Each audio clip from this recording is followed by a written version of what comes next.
Hello, everybody, and welcome to episode 16 of the Together We Grow podcast. My name is Paul. And I'm Tamer.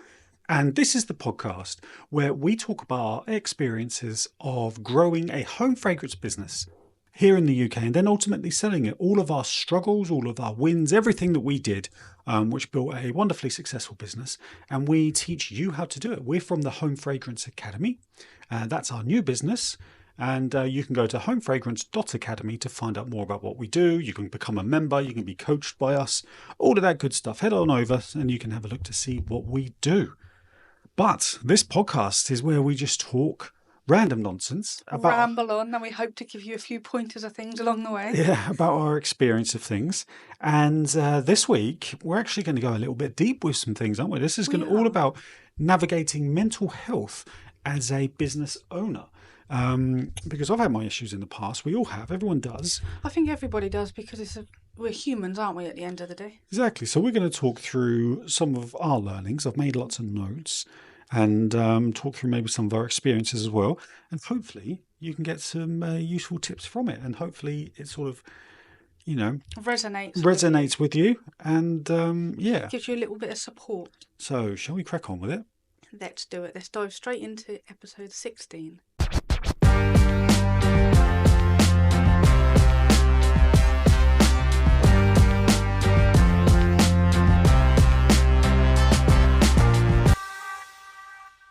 Okay, this episode we're going to be talking about mental health, but not just mental health in general, but as an entrepreneur, as a business owner, because obviously that's what we aim to do, is help as many business owners as possible with our experiences, isn't it?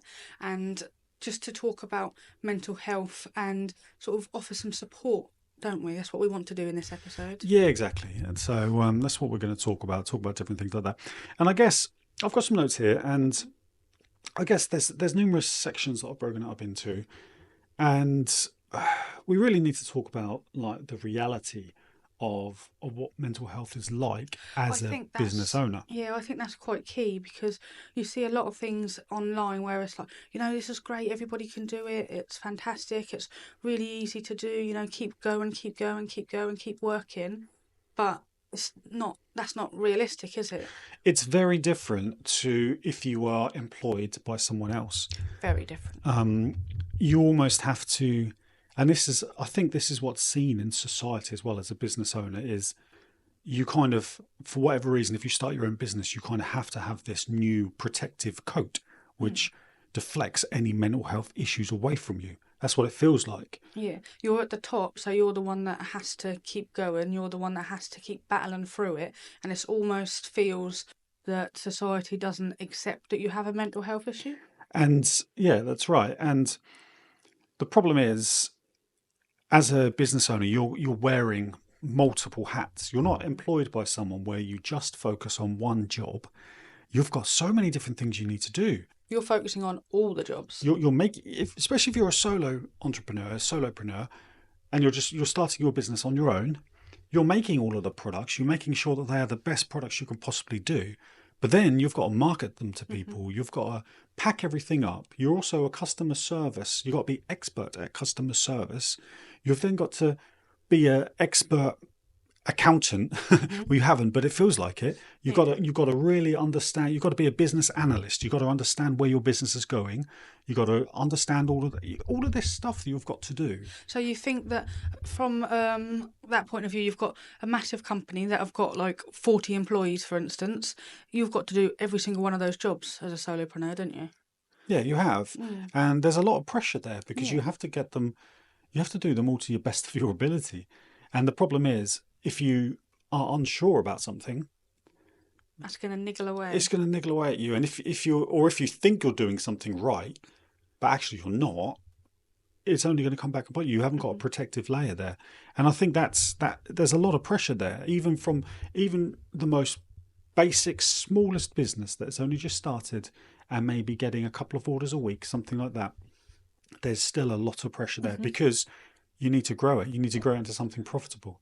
You start a business because you want to be successful and you want to hit certain goals, but to get there, it's a lot of pressure. Now, before we really dive into this, I guess I need to say that I'm not very good at dealing with mental health issues, and I don't mean mine, I mean other people's. I find it very difficult, don't I? You do, I don't yeah. know what the right word is. Empathetic is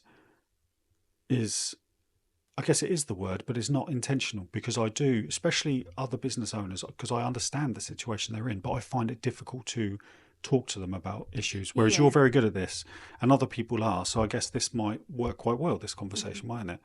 Um, That's good because that's how it works with us, that we both have different strengths, so we can kind of feed yeah, off each other and take over different roles as and when needed. yeah. And the other thing is, being a business owner is very lonely. hmm If you're a solo business owner, then of course it's very lonely. But even, we weren't a very big company at all, No. but compared to other people in our industry, we were. hmm And even when you've got a team of people, if you're at the top, it is very lonely, hmm because how many times do you think? Quite a lot. We had people come into the office, close the door, break down and cry because they had mental health issues and needed to have time off, or their mum would phone up and say this person can't come in today because she's not having a great day, all that kind of stuff, which Yeah, is we had fine. a lot of that. And we're extremely supportive to that kind of Yeah. stuff. But there are times when I felt like I wanted to go into someone's office and say, I need to just go to bed for 3 days and clear my mind. But But you of can't do course, that. there is no office for you to go into because we were at the top. And that's one of the hardest parts, is who do you talk to, and then and what do you do about it? It's really tough. And you think about it, there's a lot of support from the government with Yeah. regards to pay and all this kind of stuff when people have to be off ill, for mental health and anything hmm else. There's not for business owners. No. If you don't work, if you don't earn your money, you do not get any support. No. And this is very clear in other parts of our life that we were looking at as well, Yeah. wasn't it? Like maternity leave and that So kind many of stuff. different things that you just get no support There's whatsoever. there's zero, and I mean that literally, hmm zero. So it feels you're the one that takes this big leap to try and build your own business, to To mold employ other to mold people. your future, give other people opportunities to work, contribute to the economy, all of this kind of stuff.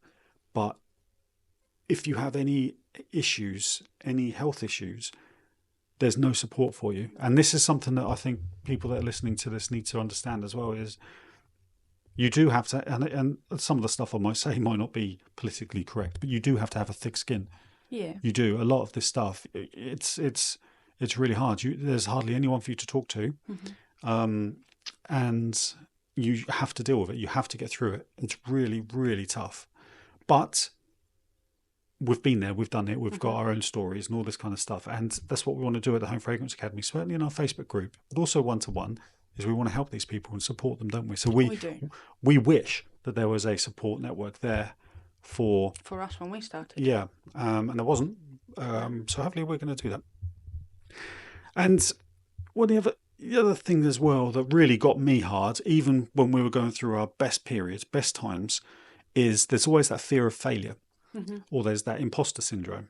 Yep. You suffer really badly with imposter syndrome. You always have done. Yeah, and when we were absolutely flying, and when we went through, because we had a couple of years of very, very steady growth Yep. and sort of almost like stability. When the world was crapping itself with everything that was happening, companies were folding left, right, and centre. We were quite stable in those times, no growth.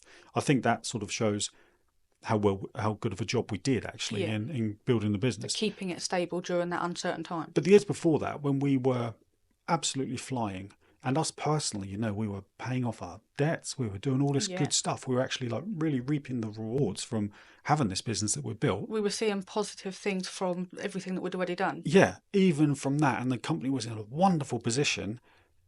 I sometimes sit back and think, hang on a minute, Should this be happening should to this be us? happening to me? What have I done to deserve this? This is Mm. too good. And like when we were selling the business as well, I was like, hang on a minute, something's going to happen here. This does not feel right. There's that imposter syndrome. Like, how I'm not good enough to be running this business. I'm not good enough to be doing it. I haven't done a good enough job to be able to sell the company. Why would someone want to buy it for? All of that kind of Yeah. stuff.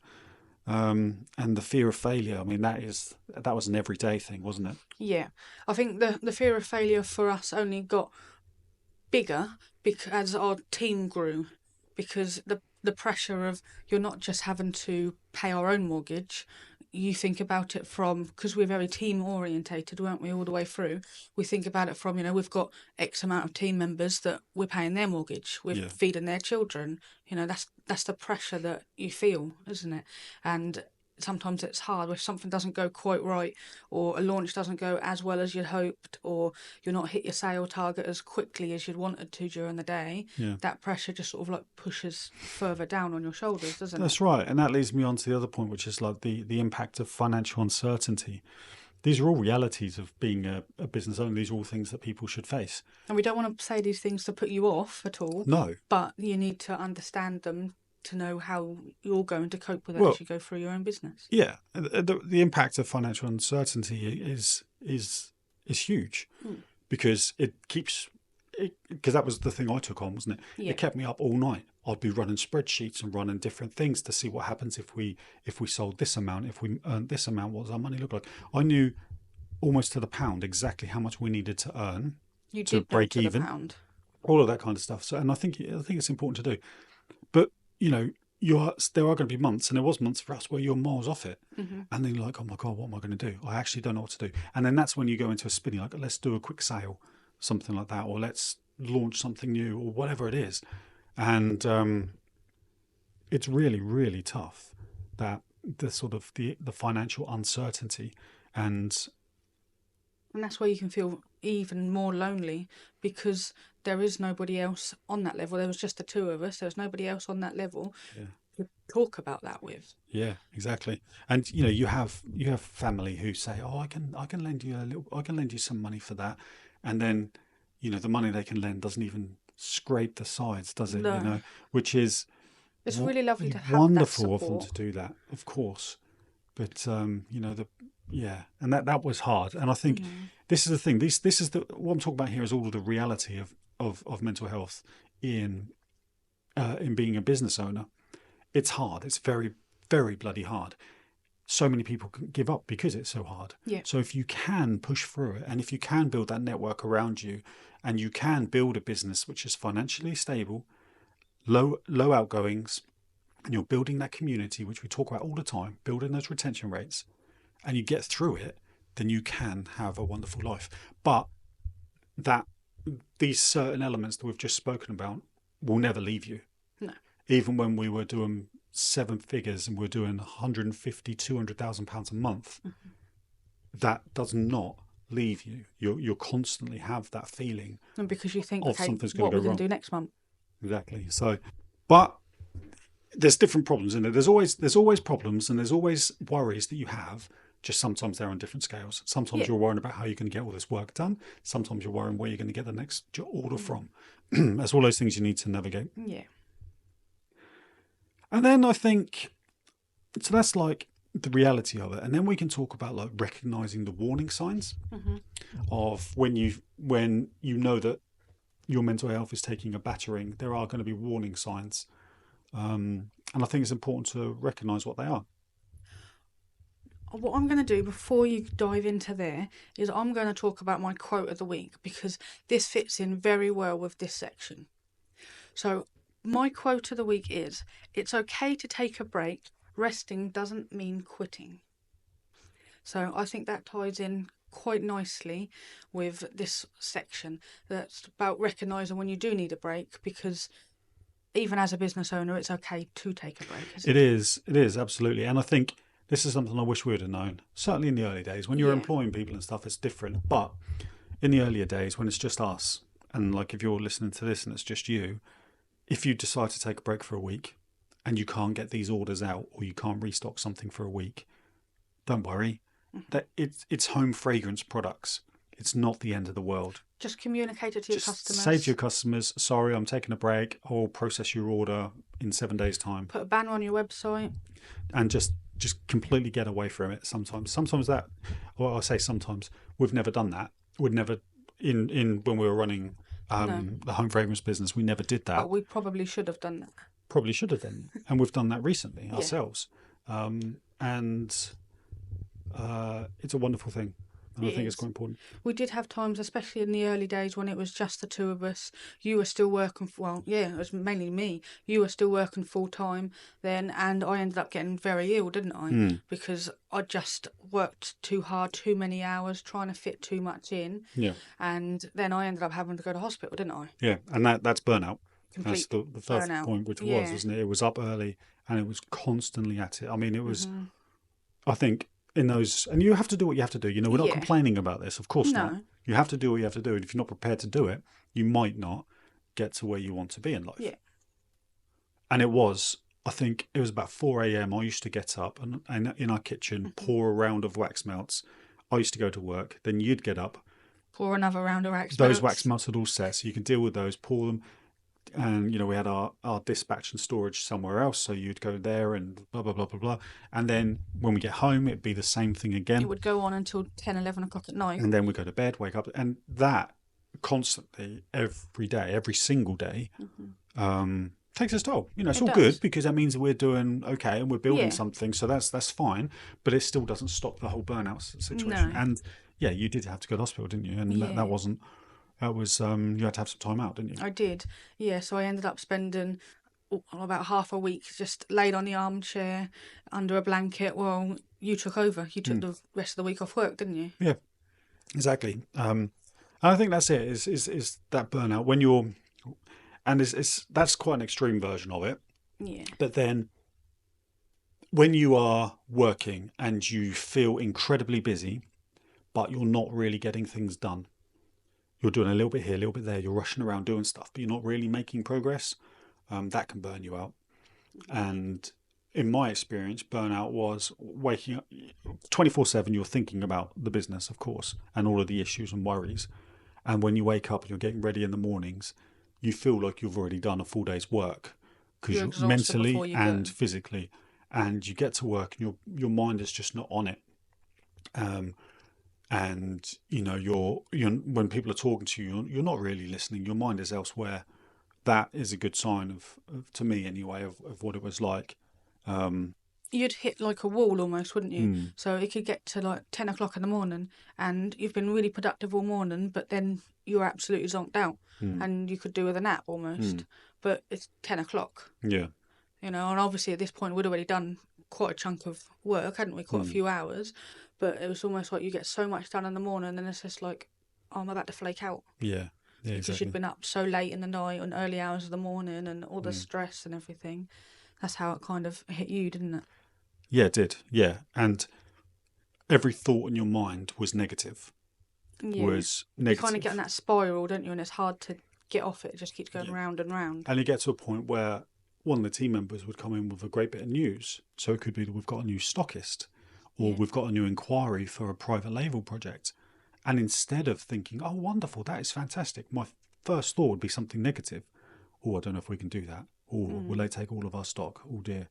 Are they close to someone else in the country? And I think that's all signs that it's really getting on top of you.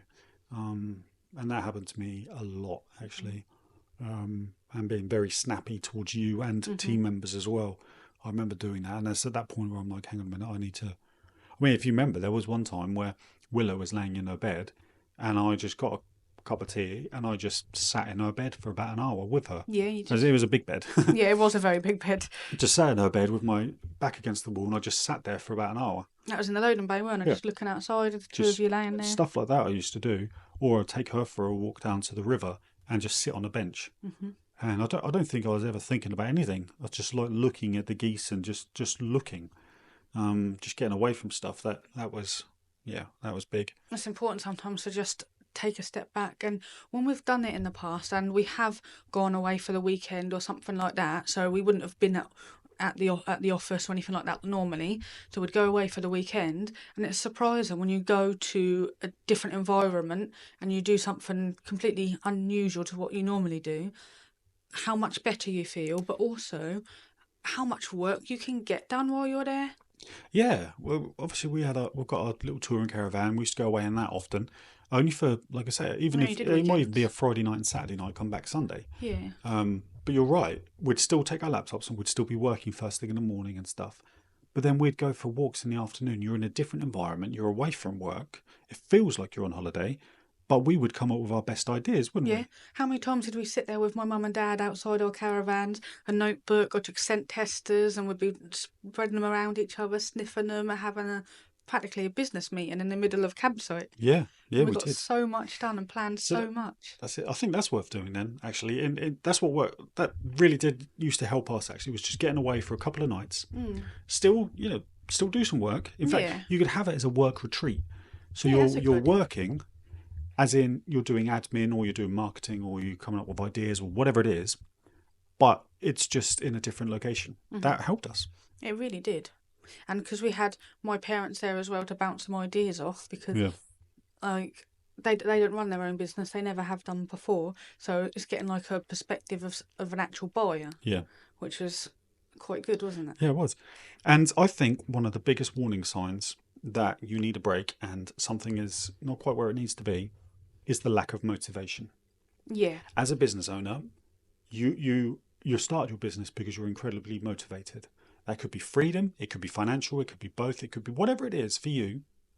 That motivation, what drives motivated you to start, what motivated you to work those late nights to get these orders done and get the stock made and build your website, what motivated you to learn how to record a TikTok video, okay, and dance like a loony, what motivated you to do that? When you get to a point where you're starting to get that lack of motivation, where you're during the day you're like, oh, I've got to do this but I can't be bothered, oh, I've got to get up, I've got to go to work. If you wake up in the morning and be like, oh, I don't want to go in today, all that kind of stuff, that's a time to take a break. Because as a business owner, you need to be motivated. Yeah. And you have to stay motivated because it's your job. If you're on your own, you need to motivate yourself. But if you do have team members, you have to motivate them. Yeah. Because I promise you, and I know this from experience, if you aren't motivated, if you look like you don't really care and can't be bothered, your team members will absolutely feel the same way. Yeah, because if you don't care, why should they care? Yeah, we've experienced that ourselves.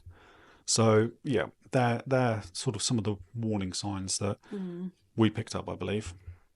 Definitely. You need to be the one that keeps everybody else going. Yeah. If you've got a team. Yeah. What one of the toughest times? What do you think one of the toughest times were when we went through? I think it was the summer just after we moved into our new building. Things were going incredibly well. Sales were very high. It's 2021. Sales were brilliant. We just moved into our new building. Yeah. We'd built up a nice cash surplus of cash, which we used to invest in the building. Did a lot of work to it. A lot of work. And we hired new people. We got Nathan, our manager. We hired other people in marketing, photography, all of this kind of stuff. Yeah. And we probably not far off doubled the size of the team, I imagine. Yeah, I think it was actually. We would have doubled the team then, yeah. A lot of cash going out. Yeah. Orders were coming in, but there was a lot of cash leaving, and that resulted in cash flow issues. So it was still very profitable, but it was just the money in the bank. Because money, the cash you have, does absolutely not reflect the profitability of your business. No, they're very different things. It's different things. So cash flow is the flow of money into your bank and out of your bank. Now you think, as a product-based business, that's one of the big hang-ups, isn't it? Is cash flow. Yeah. Now you get daily payouts from Shopify. Yeah. At this point, we had 2 websites. Daily payouts, which is great. You know, it tops up your bank account every single day. But then twice a month, we'd have, at that point, £7,000 twice a month for wax. Yeah. We were investing heavily in fragrance oils because we were starting our fragrance oil supply business. Yeah. Tens of thousands. Royal Mail was probably 7,000 to 10,000 a week. Big bills which zap your cash. And we got to the point where number was dwindling. We didn't have a reserve, and there's more cash going out. And that, I think, was the toughest time. That was the only thing I'm thinking about is cash in our bank. And you have that horrible feeling, that pit in your stomach, that horrible feeling of how you're going to resolve that. I don't think it was actually long after then, when we were going through this and we were launching the fragrance oil business and everything. I don't think it was long after this when we went to place an order for our 100 110 gram pots, and then the supplier said, "Oh no, we don't make them anymore." Yeah, there was that as well. Just that, nothing. Yeah. And I thought, okay, we were ordering a couple of pallets at a time, and I thought, so now what are we going About to do? 16 to 30,000, I think Yeah, it was we at were the time. ordering 30,000 a time with them, And then they just decided we needed some because we knew it was, we let the stock get down because we knew over the past 3 years it was always a quick turnaround, quick delivery. And they just told us when we placed an order, oh no, we don't stock those anymore. here's what we have left, that's it. And I was like, oh, what do we do? So we had to change the whole bloody packaging. We got some new packages. Luckily, it turned out okay. But my God, that was stressful and expensive. You got to change the packaging, you've got to test everything in the the new labels, packaging, you've got the labels. all of those things. So, and they all just impact you really badly. And it's, that when something happens, like for me, it was the financial issue, which thankfully at the time, the government was still doing the COVID loans, bounce back loans, business or SIBLs, so it's the business interruption loan, and they were very easy to get. So we managed to get one of those, which really did help. But these days it's much harder. So just keep an eye. You really, honestly, the financial situation is going to be the biggest stress in your business. Just be so savvy. Don't be careful of your expenses. Invest in the right things. Don't overstock. Don't overinvest in things. Yeah, that's something we found ourselves. There was one point when we were in our first warehouse, what we used to do was we'd finish a fragrance oil, and even though we had, we could have 50 of them on the shelves in wax melts, and we know that if we checked the stock levels, we wouldn't have necessarily sold those 50 for another month. We'd have just gone straight out and bought another 5 kilograms of oil so that we always had the oil on hand. Exactly. And that was a mistake because you're tying your cash up in stock and ingredients that you don't actually know how quick they're going to go. That's right. And that used to just... it was the only thing I think about. And when it's the only thing you think about, it means that other parts of the business and life just are suffering from it. So yeah, just be careful of that kind of stuff. Really know your numbers, especially. That's the biggest thing. A tip that might sound a little bit obvious, but sometimes you need somebody else to tell you this.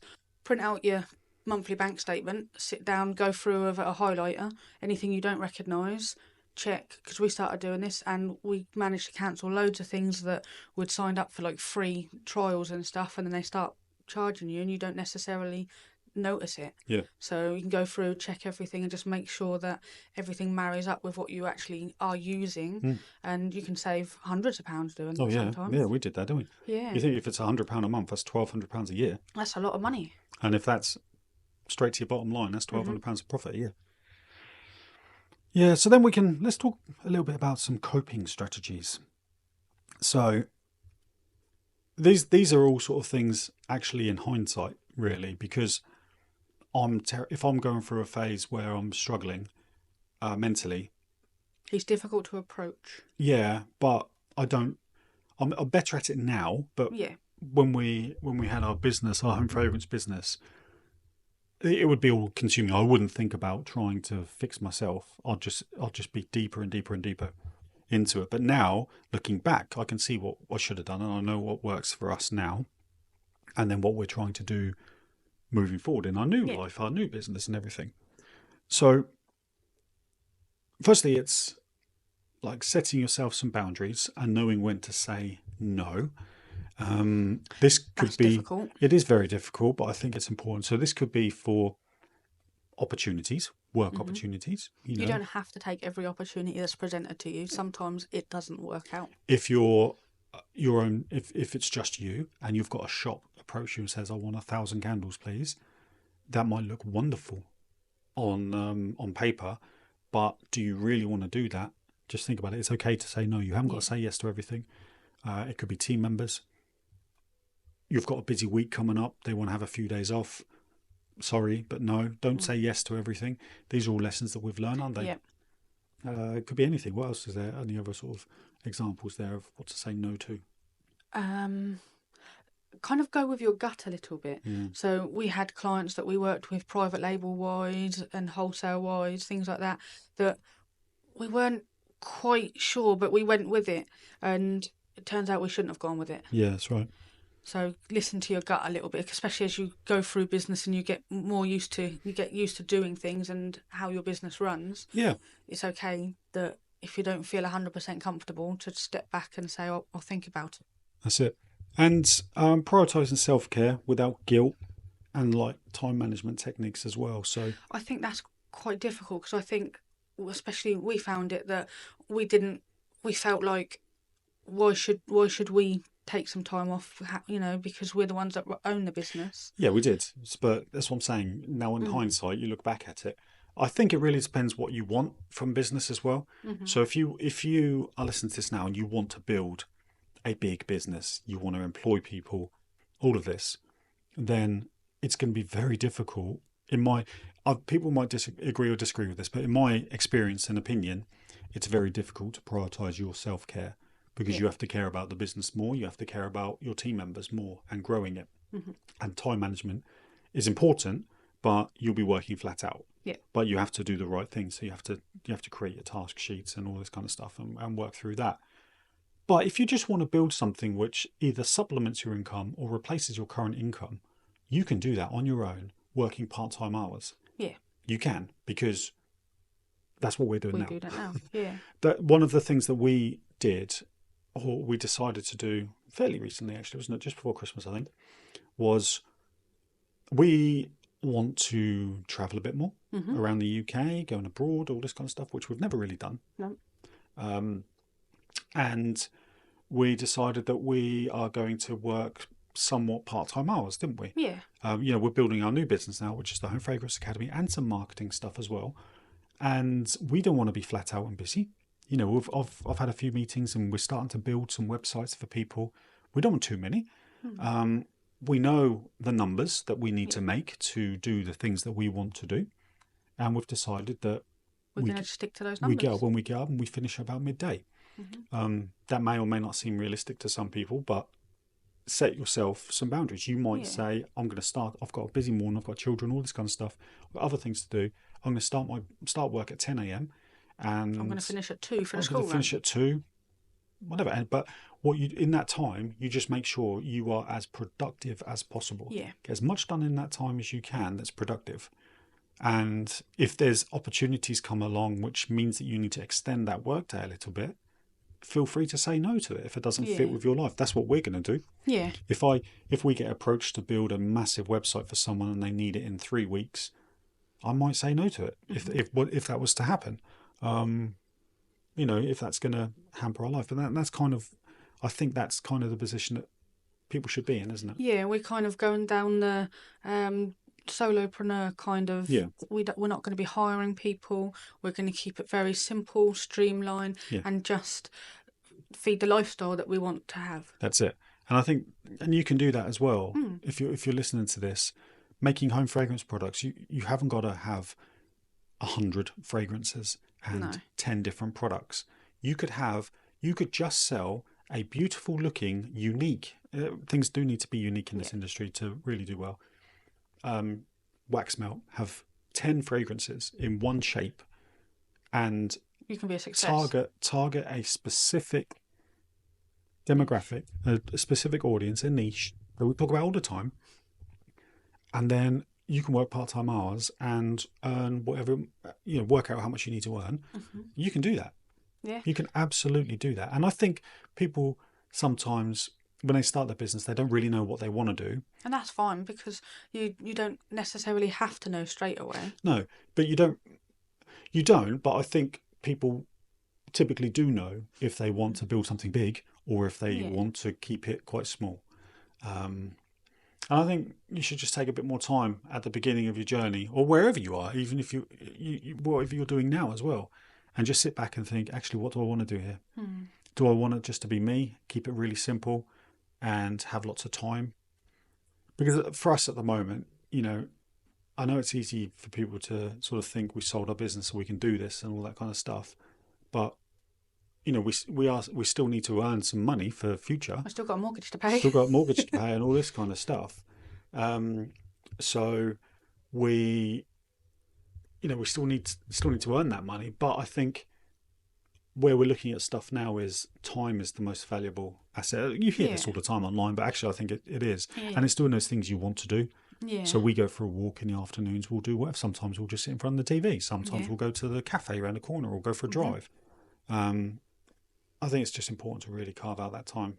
Yeah, having that freedom to do that, even though, like, obviously we work together, don't we? But we sit next to each other on our laptops. We kind of cracking on with different jobs and things. So we could actually sit in this office all morning and barely speak 2 words to each other because we got We're focused on other meetings. things. We're working on different tasks. That's it. My main role is focusing on, because we've got kind of 2 aspects to our business. Yeah. Mine is the website creation and marketing for clients, and yours is growing HFA and Yep. building engagement and networking, isn't it? Yeah, And it works quite well. it does. So taking those afternoons off the computer and going for just a walk around the village Yeah, is quite a good way for us to stay connected, really, isn't it? that's right. Yeah, that's sort of some of the coping strategies that we're now starting to do, which I wish we would have thought about earlier. But then I couldn't contradict myself because I don't think we'd be in the position we are now if we did that earlier. You never know where you're going to So be. it's hard, isn't it? It's hard, but it's just about looking after yourself, really.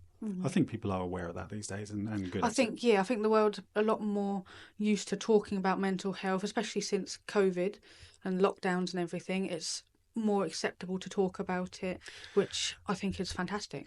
Yeah, and the other thing is delegating tasks.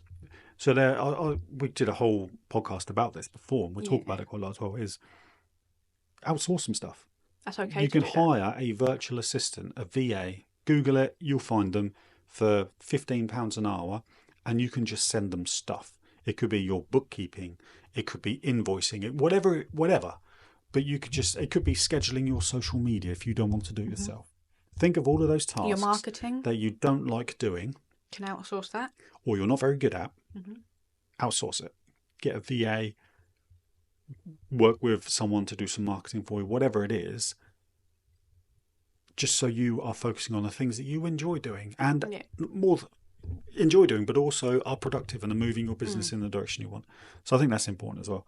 You don't have to do it all yourself. There are people out there that ain't going to cost you a fortune. Yeah. That will mean actually That you've time got a better freed life. up. It might cost you a little bit more, but you'll have a better life and you'll have a better business at the end of it. Yeah, you got to think that the time that you free up when you might say, you know, you get us to do your marketing, for instance. The time that you free up for that, you can focus on something else, which actually makes you more money and covers the cost of paying us for your marketing, and then we're growing your accounts as well. Exactly. Yeah. So then I guess the final point now is really the support systems. What support systems do you have around you and where can you find help, basically? There will be people out there listening to this that are very isolated, that don't have a lot of family around them, that have a very small group of friends, but you don't have to just look around you geographically. You can go online. There's lots of support there. Join the Home Fragrance Academy community. We're a very small group, but very supportive, aren't we? Oh, yeah. And if you ask a question in there for some advice, you've got anything you're looking for, everybody jumps in and gives you a hand and offers you support. I think there's a lot of Facebook groups out there for home fragrance people to join. But I've encountered a lot of negativity. And there's a lot of negativity and just horrible people. And we did this with our Facebook group for the home fragrance business, but also very much so for Home Fragrance Academy. It's so supportive. Yeah. And there's nothing ever negative in there. So yeah, join now. I think that's wonderful. Yeah. Now family and friends as well. You can talk to them about business stress. Now if you haven't, like us, we haven't got any family members who have built and grown a business. No. So it's very difficult to talk to them about the stresses we have, because they would be like, well, just put your phone down. Don't pick your phone up whilst you're watching TV tonight. How many times did we hear, Enjoy, you're not working now? You're not working now. All of that kind of stuff. Don't worry about it. You know, everything will be all right tomorrow. You can deal with that tomorrow. As a business owner, you'll know that that's not possible. So So if you don't have a family and friends that have been through the same thing, it's very hard to talk to them. And that's what we found, actually. We did, yeah. I don't think we really talked to family and friends at all about sort of the mental health aspect that we No, we didn't at face, all. We didn't talk to anybody about the mental health side of things. because they don't get it. Whilst No. your relatives, the older relatives, are very wise, so they've been through life, they know stuff. They're not necessarily, from our experience, our personal experience, our ones weren't necessarily great with mental health side of things. No, not for business stuff anyway. No. So that's hard. If you've got someone in your family who has grown a business, then, or a friend or whatever, then talk to them. Business coaches can be wonderful for this as well, because a business coach has been through it. They've been through everything that you're going to experience. Many years ago, you did go to a business coach. I did, and that helped. That really did help, actually. Talk to them. We're happy to talk to. We do one-to-one calls with people. Have one-to-one calls. We're happy to do that, and it could be just one where you talk to us about how you're struggling to fit everything in or whatever, and we can talk you through that, just based on our experiences. Yeah. Sometimes you just need to sit down, let it all out, and then we can help sort it out for you. Yeah, with you. That's it. There's plenty of resource online. If you Google mental health for business owners, there'll be loads of articles and blog posts and videos you can watch as well. So there is actually quite a lot of support out there. I don't think there's ever been a lack of support. I think it's the lack problem of is talking about it. Yeah, it's recognizing that you do need some help and actioning the fact that you do. Yeah. Like, I knew I did, but I was so caught up in what was going on in my mind that I just, like, in my mind, I didn't have time. I don't have time to try and get someone to help me with this. I've got to focus on the problem. And then you just dig a bigger hole, and it's not good. So you have to find some help. And then, of course, you've got therapy as well. There are plenty of people out there that you can just talk to about stuff, isn't there? You pay them their £50 an hour and just chat to them. They might not necessarily be business orientated, but they'll certainly know how to talk to you about mental health, won't they? They certainly will, yeah. I've been through therapy myself, and sometimes that does help, because whatever you're doing with your business, it feeds into everything else you're doing. So if your mental health is affected, it eventually affects every relationship you're having. So even just going to therapy and talking about your business, even if it's not a business coach, they can help you sort out your feelings and help you deal with them and process them. Yeah, that's it. So I think that's it, isn't it? To round up, it's firstly understanding that as a business owner, you are going to go through a lot of challenges that will test you mentally. You need to try and recognise those warning signs. And for me, it was that lack of motivation. If your motivation is dwindling, then that's a big warning sign. Try and introduce some coping strategies. So think about what you want to do with your workday, how long you want to spend on it, how big your lunch break needs to be, going away for the weekend, doing to-do lists and sticking to them, whatever it is. There's loads of different ways you can do that. And then it's finding those support systems and seeking help when you need to. It's a very lonely place being a business owner. We were lucky that we were going through it together. But I said, how many times did I say, I wish that there was a very experienced business person in our family that I could just lean on and just say, help me, please. They can just put their arm around you and offer you some guidance. Exactly, yeah. So if you've got one of those in your life, then cherish them. Do that, cherish them. Otherwise, I think that's probably it, actually. That was quite a deep podcast. That was a nice, deep, meaningful podcast this time. Yeah, absolutely. You have a win of the week, do you? I do have a little win of the week. So Barry and Claire from Sense and Sensibility have been working on advertising for their upcoming live shop, which is happening this Friday. Now, their live shops are fantastic and they get so much engagement, and each one gets bigger and bigger. So congratulations, and I can't wait to hear how your live shop goes. Yeah, well done, Barry and Claire. And they are very recently VIP members as well, aren't they? Are. Of Home Fragrance Academy. So thank you very much for signing up to that. Everybody else, by all means, reach out to us. Head to the Home Fragrance Academy community on Facebook. Join our group and we'll chat to you on there. Yep. Head over to www.homefragrance.academy to find out what we do in a bit more detail. Become a member. Take our courses. Get some marketing done for you. Book a one-to-one call. Yeah, whatever you want. We're here to help you through the process of growing your business. That's what we do. So thank you for listening. Or watching if you're on YouTube. We really do appreciate it. Don't forget to like and subscribe and leave a comment. Let us know what you thought of this episode and what you'd like to see in the future episodes. Otherwise, we'll speak to you next time. Thanks, everyone. Thanks, everyone.